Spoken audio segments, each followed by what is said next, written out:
We will call this meeting to order. This is the new committee that's established through the council, the Culture Committee. I think we're calling it the Cultural Language Committee.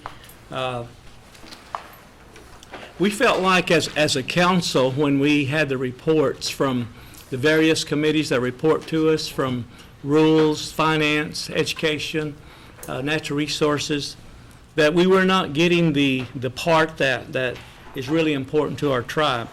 And that's the culture part, the language part, our Heritage Center part, and the community and cultural outreach. So that was the purpose of establishing this committee. So this is our very first time to meet, and just bear with us as we go through setting up this committee and the agenda. So with that, at this time I would ask Councilor Buzzard, would you please bless the meeting? Dear Heavenly Father, we gather here today to conduct the business of the Cherokee Nation.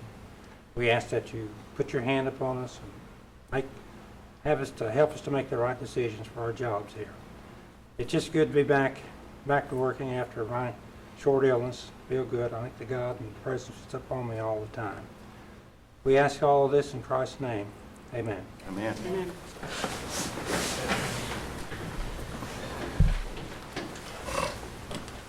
Shelley, I guess what we can do is do the roll call of the council members that are present. Is that how you're going to do it?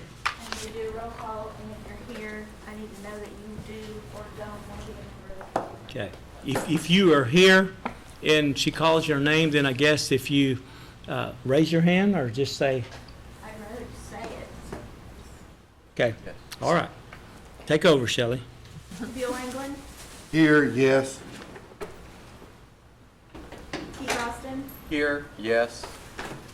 Jack Baker, Here, yes. Harley Buzzard, Yes.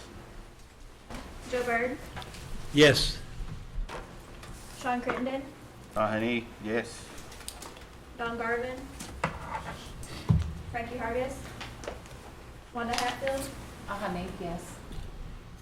Rex Jordan, Here, yes. Dick Lake, Here and yes. Curtis Snell. Here. You want to be a member? Yes, we do. Denise Taylor, Here and yes. David Thornton, Victoria Vesquez, Ahmed, yes. David Walkingstick, Brian Warner. We have a quorum and 12 members. Okay. Okay, so I guess the other council members, if they choose to, they can always be added. Is that correct? Yes. Okay. But we will start with this committee right here. So with that, we will start with reports. Nominations. Oh, yes. Wait. Could I nominate a chair? Yes, let's do a chair here. I would like to nominate Victoria. Okay? I second it. Got a motion and second, Victoria Vasquez to chair this committee. Got a motion and second. All in favor signify by saying aye. Aye. All opposed, the ayes have it. Okay. This time I entertain a motion to do the co-chair. Nominate Joe Bird. Second. Okay, got a motion, yes, and a second. All in favor signify by saying aye. Aye. All opposed. Counselor, you have the gavel. All right.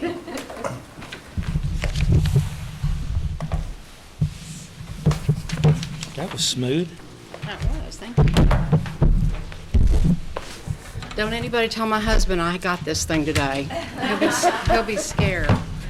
I am very happy to be here. Thank you all for wanting to participate in the Culture Committee, and I'm excited to see how things roll out, and we're going to have a good start today with the people we have addressing us, and I look forward to many more exciting things happening in the culture and language of our tribe.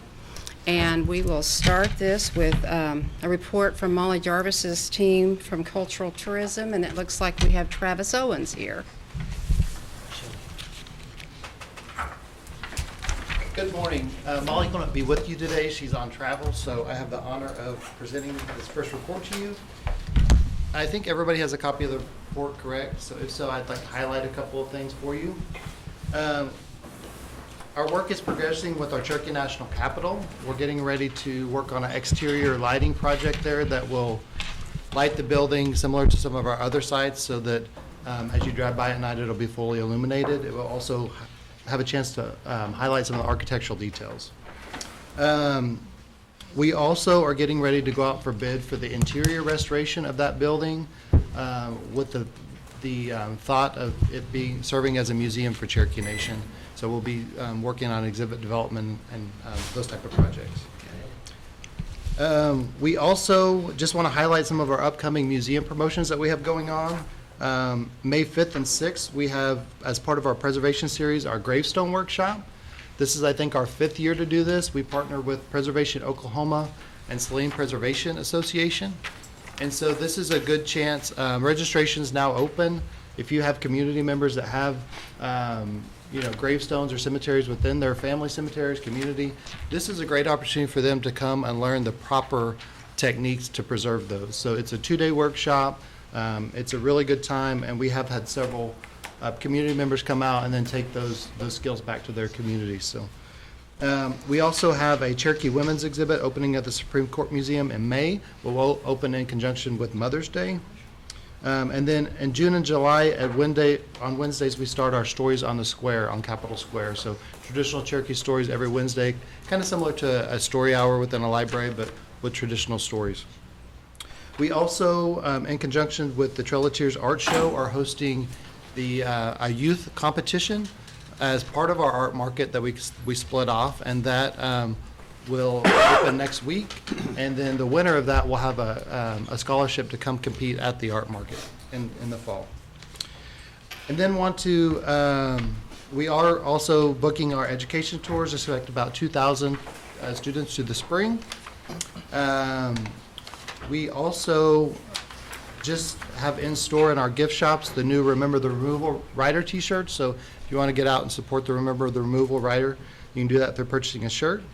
And then we wanted to announce today, this will be going out to the public in the next couple weeks.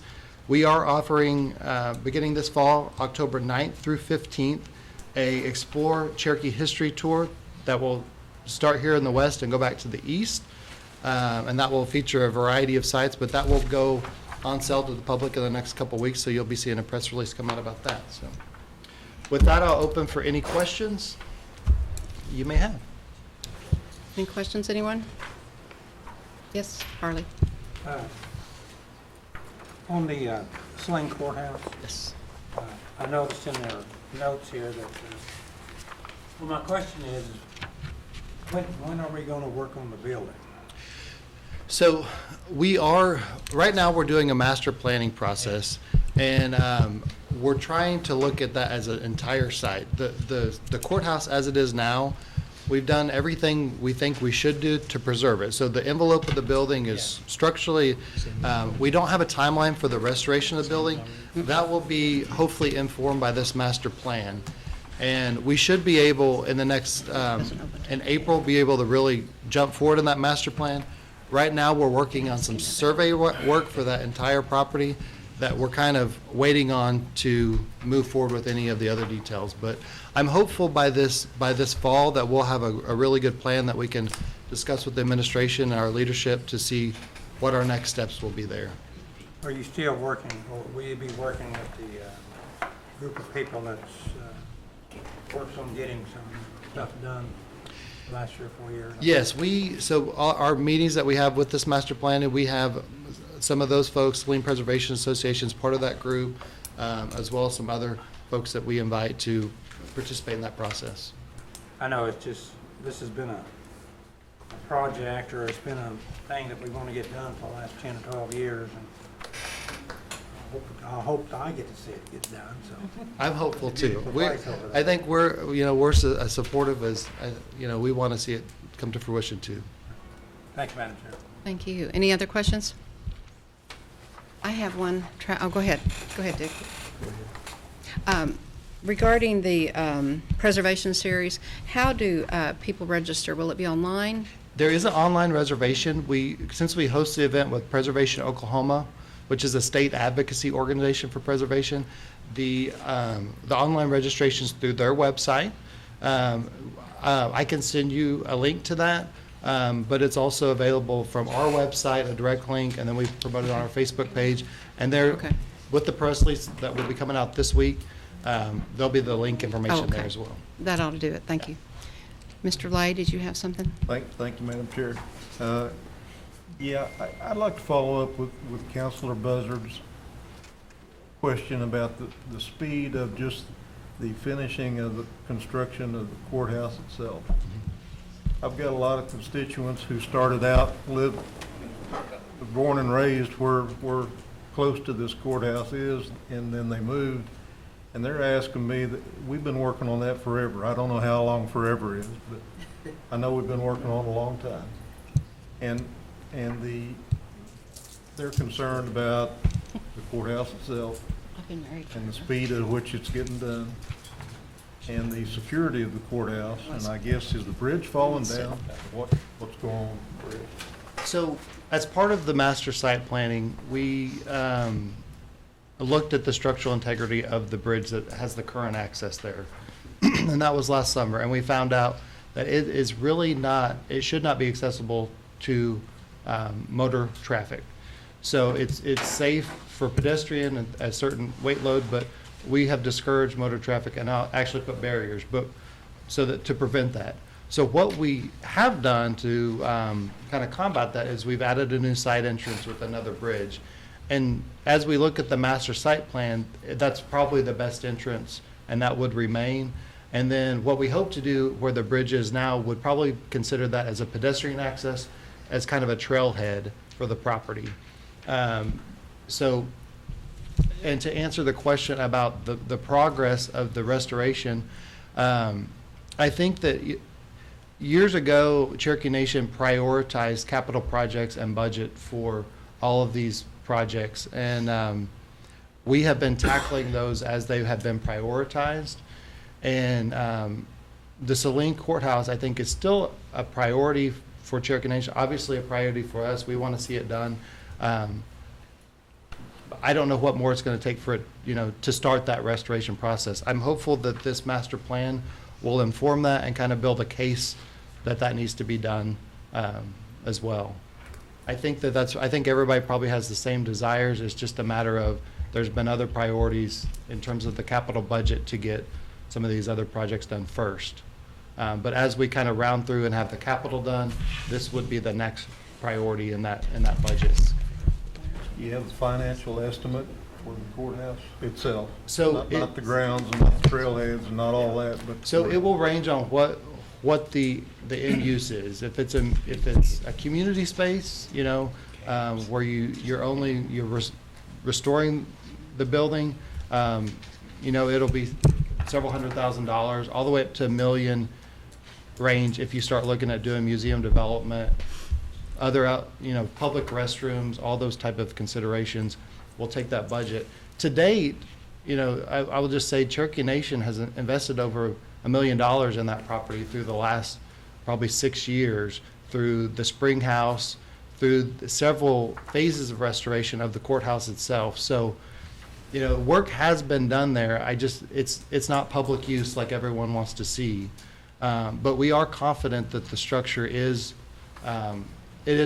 preserved and, should stop it from deteriorating. But we're hopeful that, we can get some direction to move that forward after this master planning kind of wraps up. Thank you. Yes, Mr. Buzzer, go ahead. Travis, just to get it on your radar screen again, I mentioned the old Will Hall office years ago too, and it's got a good roof on now because we put a roof on it 6, 7 years ago. It's kind of somewhat preserved, but that is an old historical site too, and I wish you could do some background check information to see what all went on there, because I do know that it was used as a community building years ago. We had all the weavers, they used to come in and weave the old blankets and stuff there for years. and it'd be a shame to let that building go down. We're doing some tours, you know, I think a lot of people would actually like to drive that area. Just across the road up in the hollows where they used to camp, and there's used to be some old picnic tables where they built out of stone up there. Yeah, so there's some stuff that I think tourists would like to see. Anyway, if you would, just keep that on your radar screen. Yeah, I will take that back and then bring that, try to bring some information forward. Thank you, Madam Chair. Thank you. Curtis Neal? Anyone else? Comments? If not, thank you very much for that Thank good you, report, thank you all for your Travis. time and your questions. Next report comes from our Cherokee Nation Language Program, and Roy Boney and John Ross, would you like to come forward?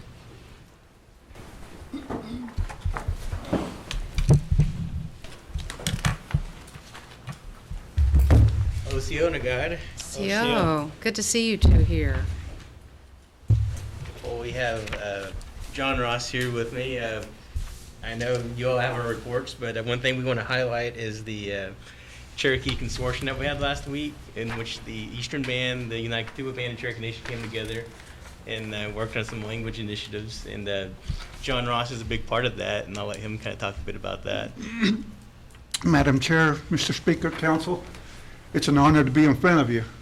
But I'd like to report on the consortium meeting that we had last week. Mr. Speaker was in attendance, and we appreciate that.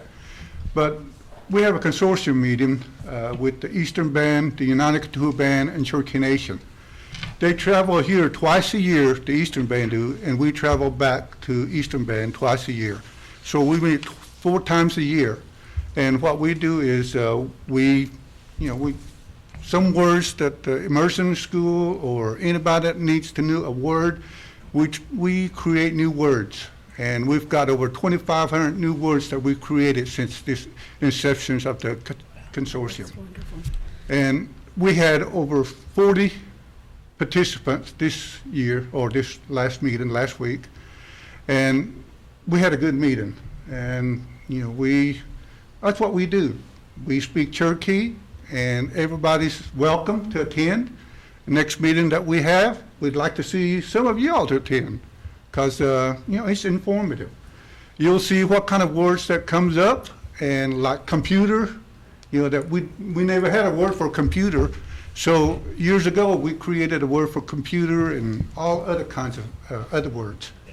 But that's the kind of, activities that we do in consortium meeting. What else? A couple other things that we'd like to highlight. I got a question. Go ahead, Harlan. Tell us how to say computer, John. Hold on. Aktonhansa Asquangototi What does that mean? literally means store of knowledge.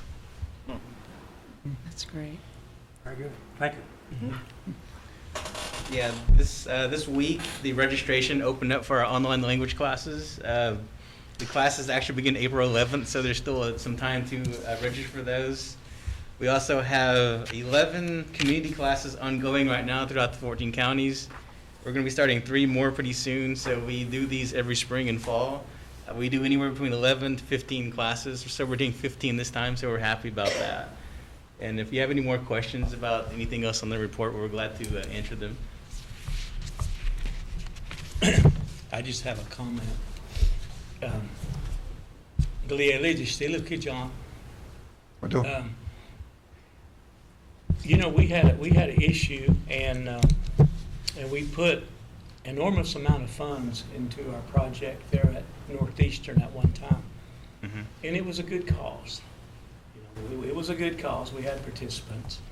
It wasn't what we thought it would create, certified teachers, but we had to try somewhere. So I give them A for credit. But having said that, with all of these community classes and places that we're in, all I ask is that, and I know you do, but if I know Dr. Martin, you guys are doing it, is just keeping good documentation on where we were and where we're headed. We're going to do a pre and post. Let's see where our people are today and where we're going to be. He said 2,500 new words. Wow. That tells me that our language is going to be around for a long, long time when you have 25 new words. So keep up the good work, and anything that we can do from our end to help you guys with your programs and enhance what you're doing already. Don't be hesitant to come and ask this committee, okay? So we appreciate you. Well done. I'm glad you brought that up too. That's another point regarding the NSU situation.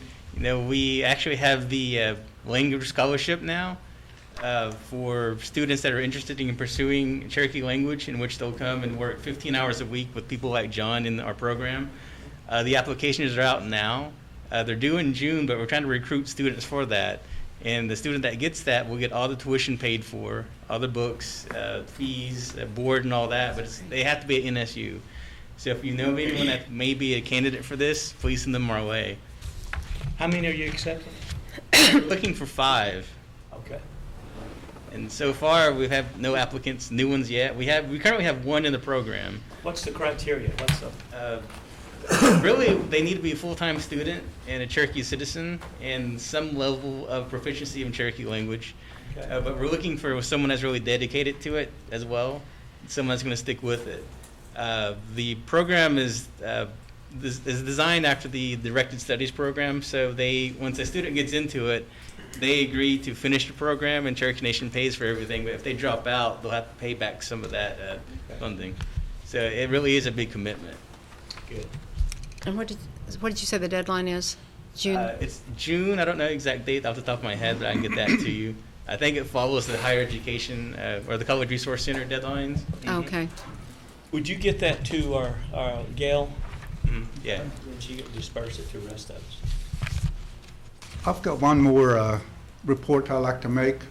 We have a Speakers Bureau, Cherokee Nation Speakers Bureau, and we invite all the employees that speaks the language and the community people to come to our meeting. We have it every month on the second Thursday of each month, and we just meet and we do the same thing as consortium, but we do it regularly every month. And we invite everybody, and we have like about 50 participants average. And everybody's invited. We feed good. If you're hungry, come on out. We'll feed lunch. But don't. Thank you. If there are no more comments, thank you both for being here, and thank you for the great report. And Roy, I would like to speak with you after the meeting if you can just hang out. Oh, and this, I got printouts too. You asked for these. Oh, yes, yes. One other thing, the Intertribal Council that we meet quarterly, we're hosting a language summit this year, concurrent with the NSU Symposium. So on April 13th and 14th, the 5 tribes will be coming together at NSU to talk about what each of our tribes do in terms of language. And I've printed out some flyers here for y'all, so if you can take some and pass them around. There's maybe a few extra.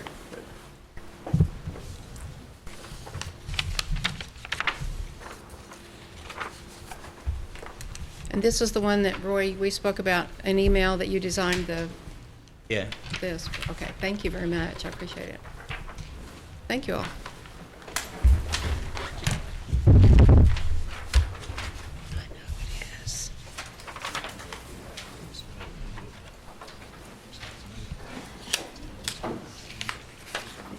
I know. Representing our Historical Society, Dr. Candessa Teehee, welcome. And you will introduce your guest. Absolutely. Osio Nigad, So, Galialige Jijitoha. I'm happy we're all here today. As you know, I'm Candessa Teehee, Executive Director of the Cherokee Heritage Center. I have with me the current Vice President of the Cherokee National Historical Society Board of Trustees and current Acting President Shane Jett, and I'll allow him to introduce himself now. Good afternoon, Madam Chairman and members of the Cherokee Council Culture Committee. My 2 representatives are here. It's an honor to be here. I came in as Vice President late last year, and with the resignation of our President, I'm now Acting Vice President. I was looking forward to learning under her guidance, but now I'm in the deep end and swimming, so this is my first meeting. I thank you for the support that you have for the Cultural Center, and we're committed to making sure that we raise money and provide, protect, and promote Cherokee culture. That's what we're about. So it's an honor to be here. I'd be happy to take any questions. Thank you. I think that you all have our report in hand, hopefully. And the only thing that I would probably add is we have a couple of additional upcoming dates. You have most of them, but I will also be serving as a speaker at the Gilcrease Museum Cherokee Symposium on April 22nd and 23rd. It should be an excellent event. It is featuring a number of speakers who are very well studied on Cherokee history, and it should be a really good, interesting event. Currently, because of the good weather, we are currently up on visitors right now to the Cherokee National Historical Society's Cherokee Heritage Center property, and we are hoping that that positive upswing will carry us through 2016. We have set a tentative date for the 7-Star Gala for October 22nd. Hopefully, we'll be able to see all of you there. And we are currently also seeking nominations for those 4 awards that we give at the 7-Star. In addition, on Friday night, April 8th, beginning at 6 p.m., we will be having the Trail of Tears art show opening reception. And I would remind everybody that that is an art show and sale. So if you are looking for pieces for your office or home, this is the perfect place. We open ourselves to any questions that you might have, and we're happy to be here. Anyone have any questions? Go ahead, Wanda. Yes. Can I ask Mr. Sure. a question? Oh, exactly what are your duties? What will you? So my duties prior to becoming the acting president was to wake up and inquire the health of the president, but now I am president. My responsibilities primarily are to provide policy guidance and direction for the staff out at the Cultural Heritage Center. So mostly policy. The executive director, of course, is Dr. Teehee, so her job is to run that. Our job is to empower the staff by raising money and providing policy guidance. Yes, go ahead. Dr. Teehee, what is your breakdown of Cherokee Nation employees versus Heritage Center employees? Talk about how the funding goes. Thank you very much for that question, Speaker Byrd.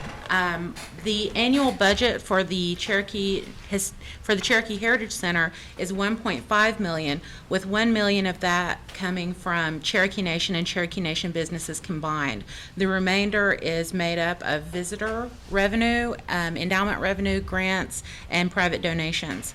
We currently have 14 Cherokee Nation paid staff on site. We currently have 3 Cherokee Nation businesses employees who are in the museum store, and we currently have 8 Cherokee Heritage Center internal payroll staff. Of that 8, 1 is a part-time night security, so he is only on site during the evening just to make sure that the building is secure. He's only there part of the time, so that would make 7. Of that 7, 5 of them are seasonal employees that are in the village, and 1 of those is half-time. Good. You know, last year during the summer, we addressed heating and air before Labor Day, and I think that got taken care of. Yes. And then the fountain, you know, we renovated that and took care of that. That worked out well. What future projects are something that we need to address before, you know, because our big holiday, we're always getting ready for the tourist season that you're encountering right now? Is there anything that we could help you guys with? Currently, the infrastructure at the Cherokee Heritage Center, the building was built in 1973, occupied in 1974. The annex was added in the 80s sometime. And the building itself does need a lot of attention. We are kind of keeping ourselves afloat there, basically. The main thing that we really need to see in the upcoming year,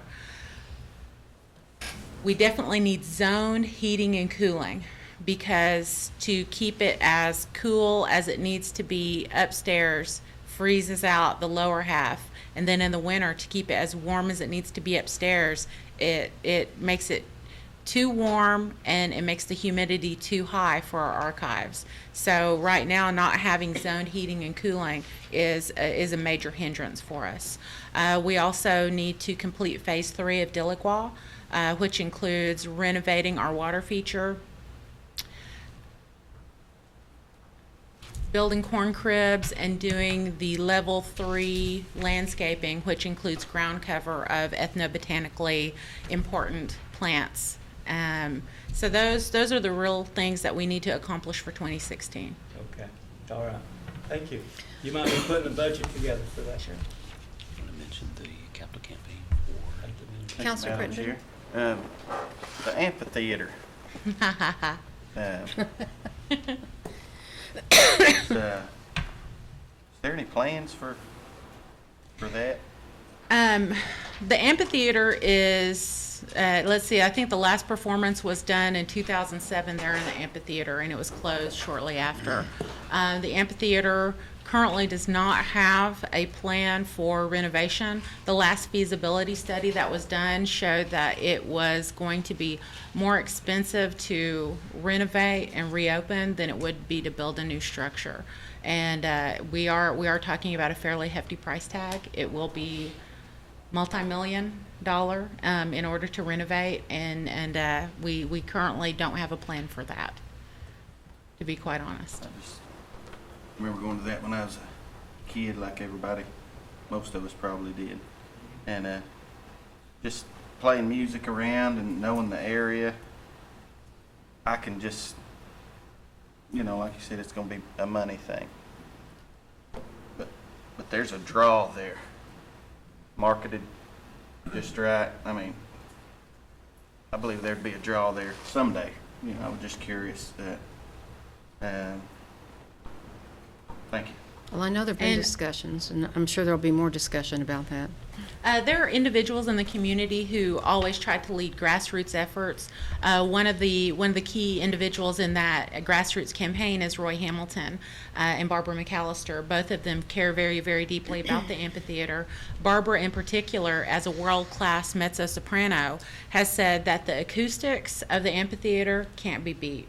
She said the acoustics, the natural acoustics, she's had people come in and visit her from New York who are also world-renowned opera stars as well, and they have said, you can't tear this place down, the acoustics are too wonderful.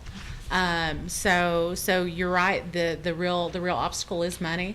There is a lot of nostalgia in the community and across the nation for the amphitheater.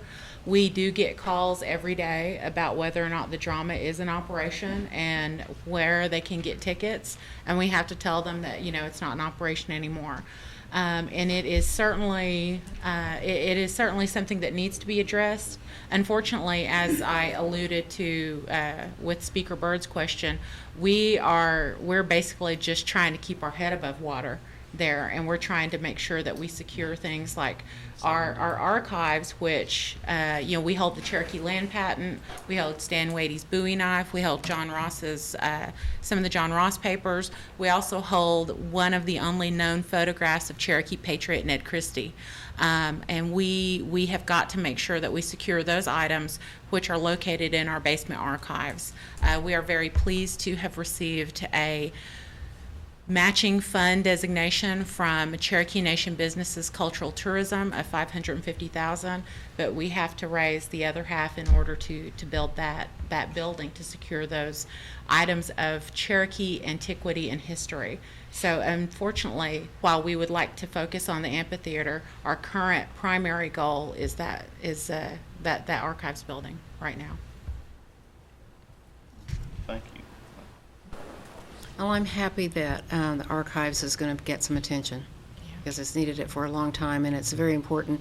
When we have works of art by people that have passed on, we have got to take good care of those things, and it's just, I know it's been a big problem.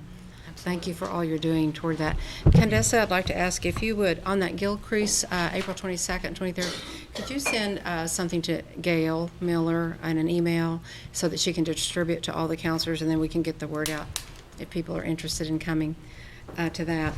And I just wanted to make a statement about, in your report, it was interesting to see the increasing numbers of visitors, and when you get to 2016, there was 1,118, and back in 2014, it was only 401, and I'm sure it has a lot to do with the Deligua new village, because it is beautiful and it's interesting. When you drive in there, that's the first thing you see. So I think that speaks well of what we have done with that part of the Heritage Center. Anyone else have any comments? I have one more. Okay. Back to Councilor Britton. You know, the comments you made about the drama and the Trail of Tears request, we are looking into that, and we have options that we're looking at. And with this new plaza being built, there will be a building that can accommodate the play. So we're just looking at, you know, the final details on how we can, you know, address this, and it's still kind of in a rough draft, but it's going to happen. Thank you. Yeah. Thank you. Thank you both for being here. Oh, yes, go ahead, Shane. Madam Chairman, we didn't come empty-handed, we came bearing gifts. My office, I work for the Potawatomi Nation, they were nice enough to give a Cherokee boy a job. We published the tribal leadership directory, and so Dr. Teehee and I have provided each member of the committee 20 copies for your own use. It's nice, I have 2 in my jacket pocket at all times and 1 on my desk. It has all the tribal leadership of 39 tribes throughout Oklahoma, the state legislature, our congressional delegation, the Indian Affairs Commission in D.C., and also a fold-out map of all the tribal jurisdictions of the state of Oklahoma with superimposed House and Senate districts. So it's a very good tool, and those are provided to you by my office and the Cherokee Cultural Center. Thank you. Thank you. Thank you. Good report. And last but not least, we're going to hear from Community and Cultural Outreach, and I see Mr. Rob Doherty's here, and you couldn't miss him in that shirt. You look pretty. I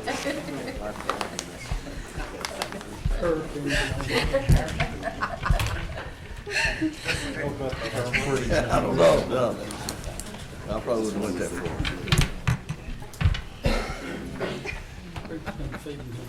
Brought my bodyguards with me and my right hand.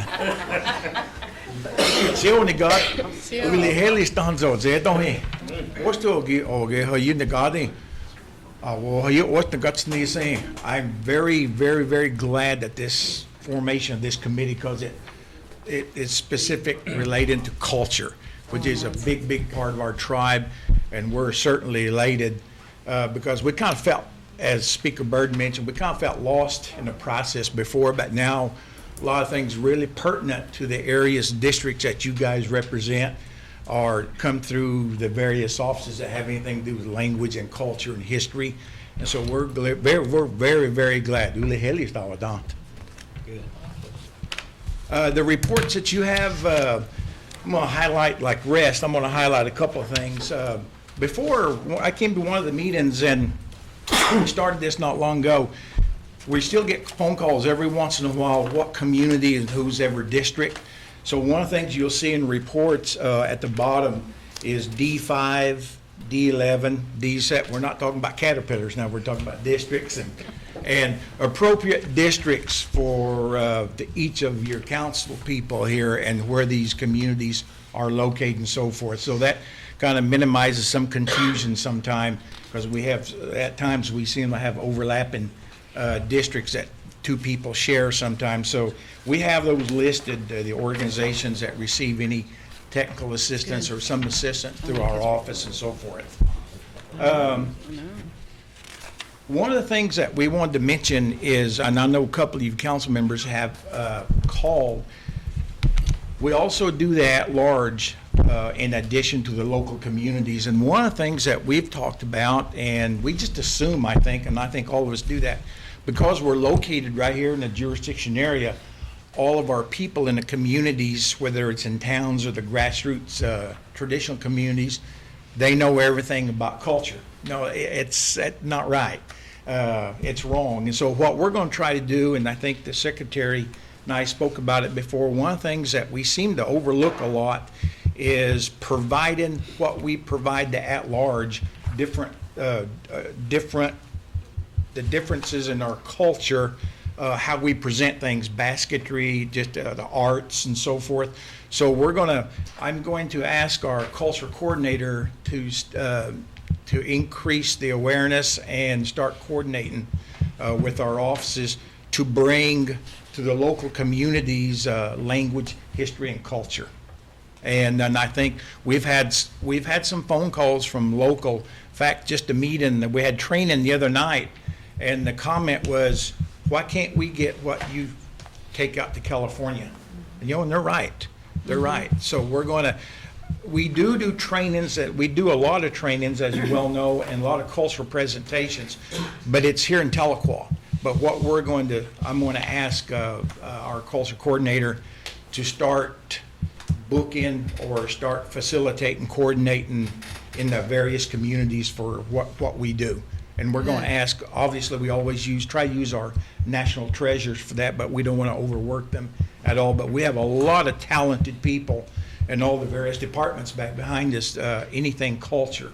And we're going to start asking them to, and this is, the only time they could really meet is on weekends and the evenings, because most of them work during the day, as you all know. So we're going to start doing that as well, too, because that has come up a couple times within the last month, to provide that level of cultural outreach. What it really means is to go out to them, rather, because we just assume since they live in Adair County, Delaware County, Rogers County, they're all aware of everything Cherokee. That's not true, and we see that in our community. So one of the things I need to also is we're going to be moving soon.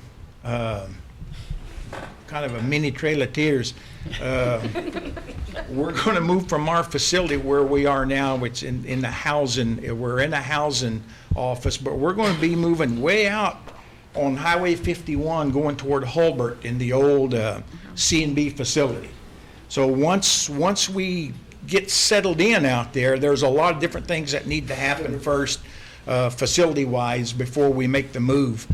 But when we do make the move, y'all will be getting invitations. We're going to have our usual ritual of hog sacrifice out there for the christening of our new building, just to open the house.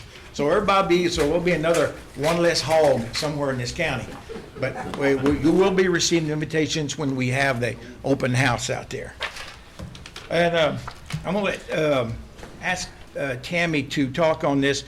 We have a yearly conference coming up, and it's in the first weekend of June. And we would like to invite everyone that's here to attend this conference, because Tammy, Okay. you're the one who's been doing it for years. So we do have an annual community leaders conference every year. We invite the board of directors from every community organization that we work with, at large as well as the local communities. I think last year we had around 450 people, and we hope to have around 500 this year. It will be June 3rd and 4th at NSU, and you all are all welcome to attend. We will send you an invitation. We will have a banquet on that Friday night, and we will give out community awards at that. And so again, we welcome you to come and visit with your communities and see what they're doing. We're very proud of all of our communities, and we will have one representative from every one of the at-large communities, as well as all the local communities. Thank you. Yes. This new program that you're going to take out within the districts, do you have funding for that? No, we don't, but we're just going. We feel like it's a part of our job. Going on your own time? Is that what I'm you're sorry? saying? Going on your own time? Well, I guess if Tammy goes and does something, sometime during that week, I guess I can say, go ahead, Tammy, don't come in till 11 because you were going 3. But we understand. We think it's part of our job. We really don't foresee unless it's materials and supplies, and I think we can try to handle that, because it's really important to us, because it really did come to face with us that we do more at large sometimes, seem like culture-wise, but we assume that people live here know. But to answer your question, we're not going to ask for anything more. We may if it costs too much, but we Are you may. going to increase your budget then this next year? Yes, to those reflect type that, of things? because we think it's important. Well, As many- it should be important to every council person on here because of the oath we took. So it's very important to me, and I'm sure all the other individual council people. So don't be reluctant to ask for funding, as far as I'm concerned. Well, don't, in as many communities they are out there, you're probably right. I probably will be, we'll put that in our budget because You've got a lot of communities out there. Yes, you're right. Well, don't, thank you for And that. very jealous people. Yep.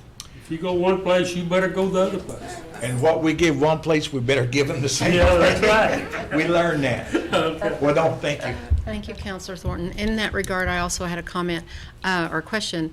I'm having 3 community meetings in my district in April. Will you have a representative there that could talk about that, the possibility of having these programs, or do you want to talk about it this early? Sure, you can just email us or notify us, and we'll have, one of us will be there. Okay. And that, actually, what we like is not what we're going to present, but ask the communities what they would like. Right, that's what I had in mind too. Yes. Thank you. She also controls funding for those. Oh. Thank you. Thank you. You're very welcome. Well, don't. Yes, Counselor Buzzard. Rob, I think this is an excellent idea, and you're absolutely right. You know, there's a lot of people in our own community that don't know the stuff that you're teaching on these at-large trips. I think it's a good idea that we do that. So I certainly support your initiative there of getting that out. Well, don't. I do have one other thing. Sure. On the capacity building grant awards. Yeah, we will. Yeah. February 2016. I'd like to have the board member's name of the Spavinaw Community Building Board and where they meet. Okay. Just email that to me. Okay. Okay. Well, I can find that. Thank you, Madam Chair. And they have any other questions about the reports? Anybody? Comments? I have one comment. Okay. Ralph, you guys are on the verge of moving to that building. You move from one building to another. This is a much bigger building. Are you guys okay with the move? Who's helping you move? And with that, is everything going to be transporting copiers, transporting computers? Are they going to be able to handle all of your needs in this new facility that they have? well, we didn't anticipate some of the cost that's incurred going over there simply of moving our fax machine, AT&T, IT from here, moving our internet system, so forth. But they're going to put in a temporary, so we can have the internet services, but they are going to hardwire. And each building, as everybody knows, it's not equipped specifically for one particular group coming in, so we're having headaches, belly aches here and there, but hopefully we can incur the expense. We were just notified that to get everything to where we want it to be to serve our purpose, it'll probably be around small estimate 12,000, large estimate 18,000, just to get it hardwired for our internet and phones, computers and everything. And we're trying to find it in our budget and so forth to accommodate that. Okay. But, there's always costs involved. Sure. But as far as physically moving, we're going to rely, Mr. Olson, they indicated that we could use some of his equipment and so forth, but we've got several people. We all understand everybody's strapped, so we kind of plan on doing the move ourselves. What's the time frame for you guys to be there? That depends on the phone and the internet service being there. We've already had the carpet shampooed and just we're ready.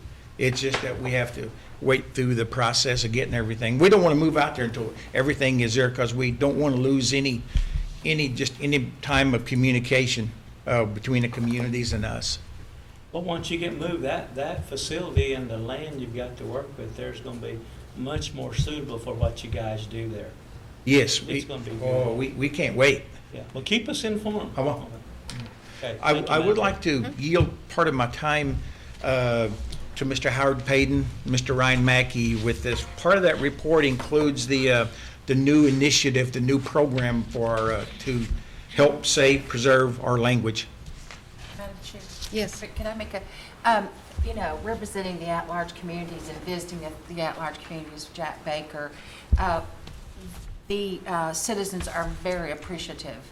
So you need to know that. I'm sure Jack, as well as I get phone calls constantly, so you are appreciated, even if you, and if I don't tell you enough, I apologize, but our citizens do appreciate it. And that is one of the, you know, main objectives, I think, or one of the things that we can provide for our at-large community. So it is very appreciated, and I appreciate you guys Well, no, very and much. we'd like to thank both of you. It's hard work, but we make it fun work.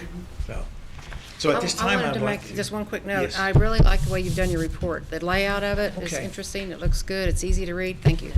All right. Mark Parman, our guru guy, does, we just give him stuff and he does this. So it's time our language Okay. people.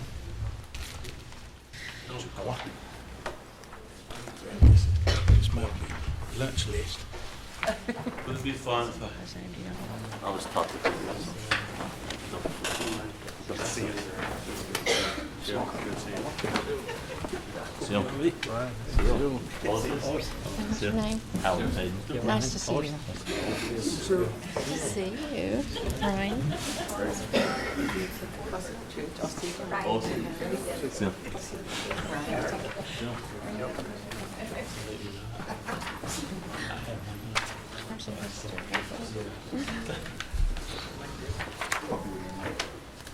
This is our first time reporting on this program, and my first time reporting to the council. So, if for some reason the protocol isn't followed, I'd like you to lend me your patience. I feel the need, because it being the first time that reporting to the council, that we give a little history on this program and why we felt it was important and why administration felt it was important. Through the process of time, of course, both Ryan and I have children in the immersion school and been students of the language for a long time, and we felt it was important that not only that we try to teach our kids, but not only them to be held responsible to hold this language up. And so as time went on, we have seen more and more people pass, and our language speaker base is diminishing. In June of 2013, we did a group of us got together and was just looking through obituaries. In that month alone, we had found that there was 34 speakers that had passed away. In July of 2013, we did the same thing, and we found out there was 33 speakers passed away that month. So when we started this program, we did some real basic community type surveys where we called different communities, called different speakers, asked different people what their speaker base was in their communities.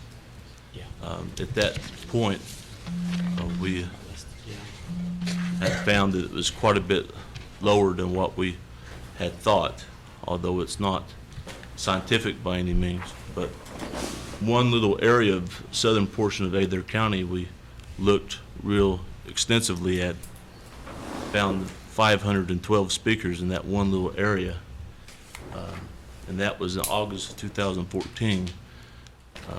A few months ago, we re-looked at that list, and we had lost, I think, right at 37 out of that 512. So it's really important to us. So when we addressed it to the administration, Secretary of State, Chief Bill John Baker, we talked about these things, and they allowed us to establish a program that was a little bit different than other programs. What we had found out that some of the programs that had been established was based on a Spanish type or maybe an easier language with less emergent contact hours. Since our language is a level 4 language, NSU, that program had discovered that, and they got it rated as a level 4 language. We discovered versus a Romantic language like Spanish or French, where it takes about 730 total emergent contact hours, that Cherokee language would take at least 2,880 total emergent contact hours to become conversational, not just fluent, but conversational. So when we addressed the concerns to administration, they allowed us to proceed with a pilot program where we was doing half a days for a while to kind of get our bearings underneath us. And then last year, January 1st, we got our new students, and by February, we either got detailed or got 3 speakers that work with us on a day-to-day basis. This program is basic. When you start discussing it, it is talking Cherokee, total immersion for 2 years.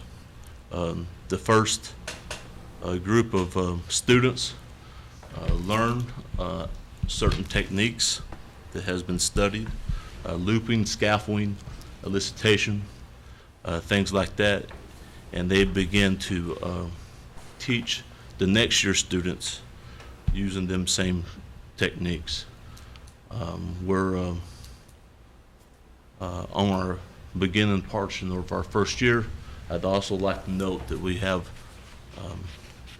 some of our students in the room and our master speakers in the room that are helping us every day. And so I'd like to ask Ryan if he would add. Thank you, sir. Thank you. Mrs. Speaker, Mr. Speaker, Council, it's a pleasure to be here and address you this morning. Our program is new, and we're very proud of our success so far. Our speakers work very diligently to work with our program participants to ensure that they learn as much Cherokee throughout the day as they possibly can. Although our speakers are not tasked as teachers, it's the second year program participants that we expect to teach the beginners.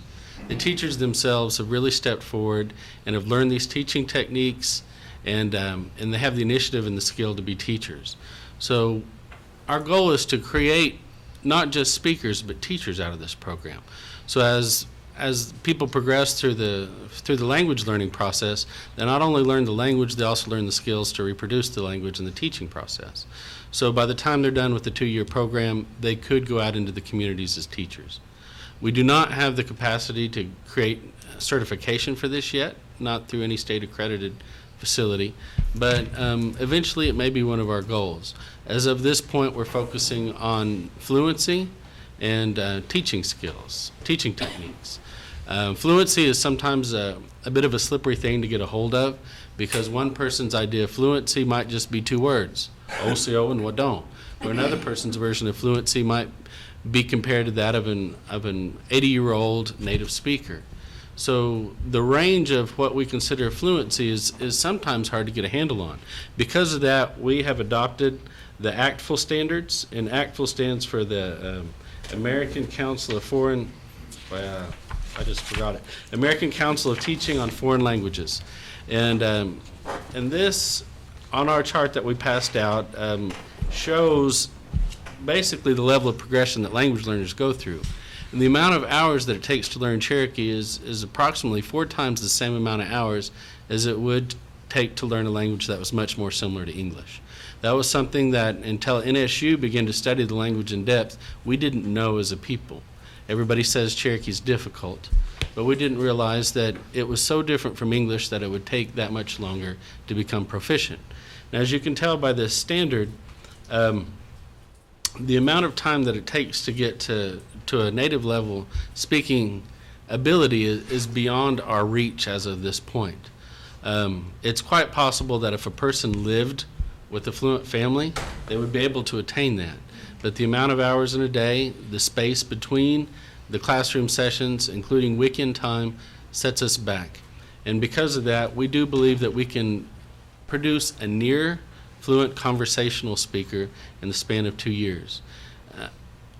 Also added into that time allotment is the goal to teach these teaching techniques.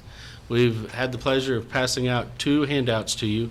One of them is a general handout that we give to anybody that's interested in our program, and it has an inverted pyramid diagram on it. That's easy to identify. And the other is a list of our teaching techniques.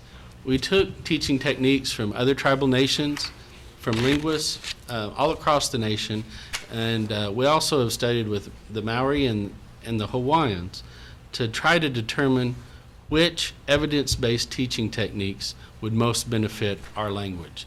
And as of yet, this is the methodology that we chose to use to approach this process. So the other handout that we gave you is a list of teaching methods.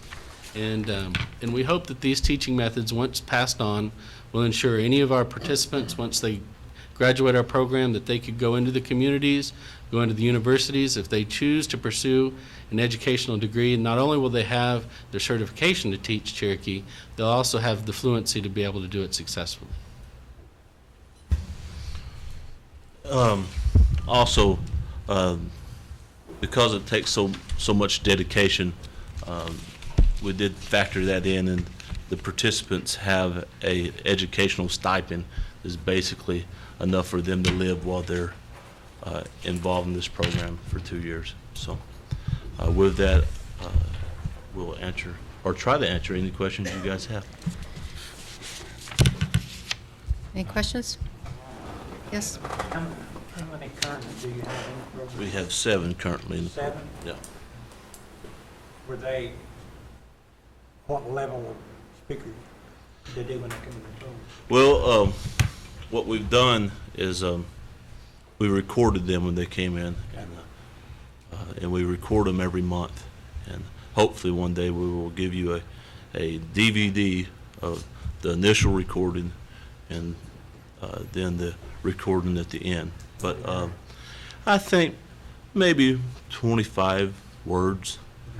That was about On average, yeah. On average. Some of them have more experience, some of them have less. But as anecdotal evidence, one of our students came into the program after 4 years at the NSU program. And although they focused quite a bit on language, including grammar and classroom instruction, our students said that already they have, just in the few short months that they've been in our program, they've surpassed the language ability that and the acumen that was expected of them at the NSU program.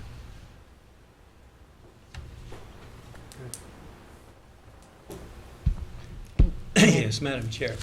Yes, Howard, Ryan, I commend you for taking on this task of trying to address the issues that we have with our language. Rob and I and John Ross, we've had this conversation for a long time. And I remember, a few years ago when I got back on the council, you guys came to me and said, how do we address this? And you guys look like 2 young men eager to tackle this on. And it's a process. Different levels of being able to speak the language. I being a Cherokee being my first language, it's different now because we learned the language at home and culture. Then we went to school and learned math, science, and English. And then we got reinforced when we got home. So that's the difference. And it was a daily thing. It wasn't a task when my mother didn't speak English. So I really commend what you guys are doing. And again, when I get out and speak with the elders, I went back to my area last weekend, and they were some 40-year-old Cherokee speakers. They're fluent speakers. And it's good. It gives me hope because as long as you hold your language, and we do here at the Cherokee Nation, then we're going to be fine, especially with people like you guys that are willing to take this on. Because I've heard you guys converse. Cherokee wasn't your first language, but you guys really do well for being self-taught, taking the courses, and you know, we can be very critical like Rob and I and John Ross, but as long as you're making an attempt, as long as you're getting close to saying the words, we'll accept that. I mean, that you don't have to be fluent because we're just trying to get our people to communicate. Communicate. You can just say hello, wado, sizu, all of that. That is good.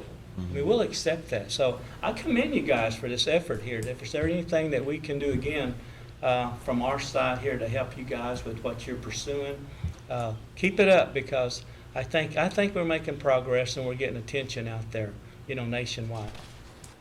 Pardon. I wanted to say something, Brian.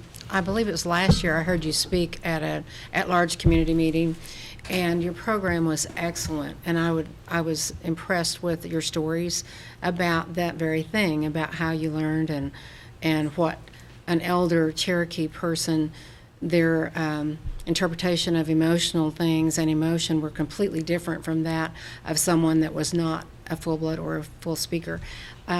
I would be interested in us having you give that similar program in our community meetings like we were talking about with Rob's people, because it was very impressive and it made a lasting impression on me and my sister who were both there. So I thank you. Thank you for doing that and keeping those stories alive. It would And be an honor. Thank you. I look forward to hearing more from you all in future culture committee meetings. Anything else, anybody? Well, I did want to. Did you let her go? We want to introduce our people I was if hoping if you you would. Thank beg you. our indulgence.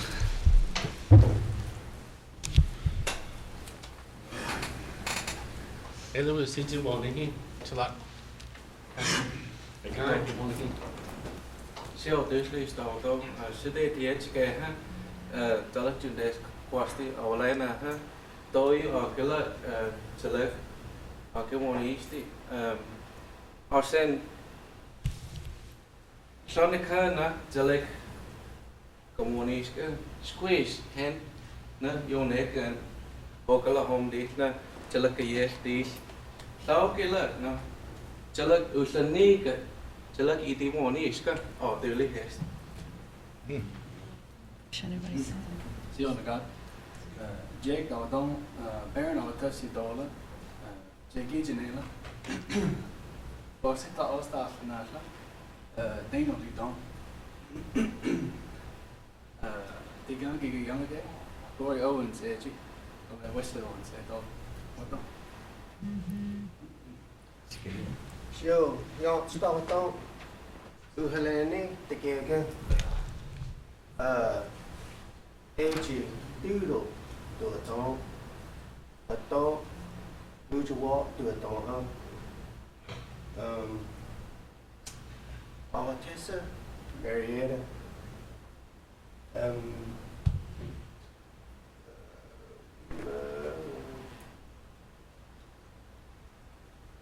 don't Siêu nữa đó, đó cái hình nào đó, ở trong này, ở bên này có cái này, giờ suy nghĩ cái something else mà tôi cho cái gì land flick từ trong AG, nó programming từ trong AG, something else, có gì đó xin lỗi bạn. What đâu? Siêu jogging đâu đâu, Derek Wadigaga, Angie R. Pritchett, and đi với Chick-fil-A. Nợ video on in talk on in church on in talk on in gay hooch. Just what? Siêu trước đầu đó chỉ có trên địa thôi. Cái chỉ có là khó có Tulsa, Avatasi Dola, Noljik, Talikson, Diego, Top Missouri, Avadana, Aldinio.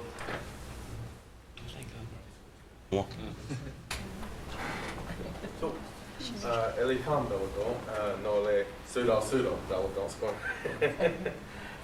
Nawoti Janela Nole Nawoti Awatasi Dola Skon. Gagiga Lige Edo Dudon Don Duggar. Edgy Dudon Cynthia Duggar. Johnson Sonela Yawadetia.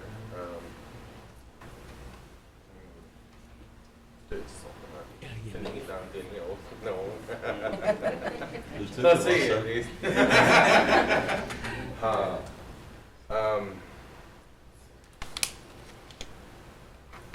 Jalagi Akiwani Hasty, I would do it.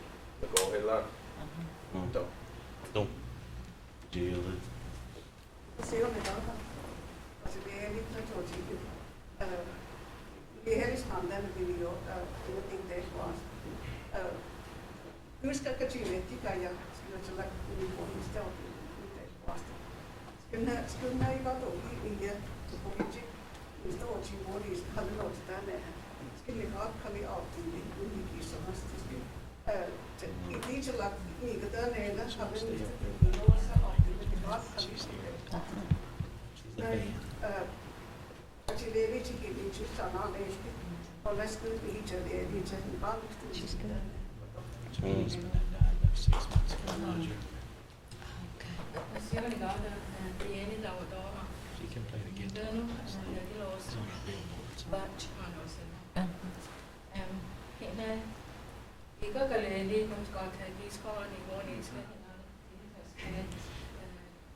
Can we have that gentleman there sitting by the secretary tell us where he's from and in Cherokee and his name? Yeah, I just want to test him.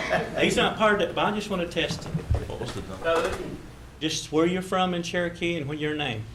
Unak Yastawato, Stillwell, Uhalandi, Janelle. Thank you. Thank you, gentlemen. I really appreciate this opportunity. I've been studying Cherokee since I was in the 3rd grade. Wow. And I have 3 kids that's in immersion, and within just a few months of being in this program, I was able to speak Cherokee all the way home with them, 45 minutes to Leach, Oklahoma. And it's really important to me. I represent 4 speakers because I have 3 kids, so I've got to make sure that it's not only just carried on with me, but it's carried on with them. With this opportunity, we hope to displace the responsibility of the children to our parents and to the people of my age. Our generation, people a little bit older than me, we're the generation that lost the language. And we have to get it back. Otherwise, the children won't see the value in it. That's right. And we appreciate our opportunity to come and speak with you. Appreciate you. Yes. Thank you. Sure. Yeah. Just want to tell you I appreciate that. Very inspiring. Very inspiring. And the folks that came. Yeah. It's kind of, that's a good word, inspiring. Yeah. So thank you. Well done. Thank you. Yeah. Appreciate Take it, Chase. Well, Okay, we have no old business pending nor new business pending that I know of, right? I have a couple of announcements. The first one, some of you may have already heard this, but if you haven't, we lost one of our national treasures in the last few days. Her name is Edith Ketcher Knight. She was a Kanachi maker. She made clothing. She did lots of things, and we are very sorry to see her go. And I would just ask that you keep her family in prayer. And then the second announcement, and I'm not sure we'll have time to do this as planned, but Marcia Lamb had asked us to come down to the front of the building and tie these blue ribbons on a tree. This is in honor of, or about domestic abuse, I believe. And there was going to be a photo opportunity for all the counselors to come and do that, but we're running short on time, so I'm thinking we might do that later. We've got lunch waiting on us. Any other announcements? With that then, our next scheduled meeting is tentatively for Thursday, May 26th at 11 a.m. May I have a motion to adjourn? Make a motion. Second. All in favor? Aye. Adjourn. Thank you.